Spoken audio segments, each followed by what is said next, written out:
मान लीजिए आप किसी ट्रेन में सफर कर रहे हैं और यदि आपका फोन ट्रेन से नीचे गिर जाए तो आप क्या करेंगे?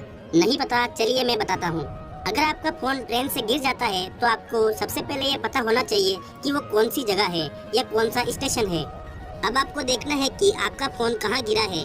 अब रेल की पटरियों के बीच कुछ इलेक्ट्रिक पोल्स लगे हुए होते हैं, कुछ इस तरह के, और इन पर कुछ नंबर लिखे होते हैं।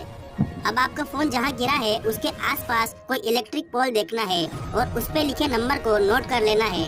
इसके बाद आपको आरपीएफ यानी रेलवे प्रोटेक्शन फोर्स की हेल्पलाइन नंबर पर आपको कॉल करना है, जिसका नंबर है 182, और उनको अपना स्टेशन बता देना है और इलेक्ट्रिक पोल के नंबर भी बता देने हैं। जिसके बाद वो आपके फोन को ढूंढ लेंगे और अगले स्टेशन पे आपको दे देंगे।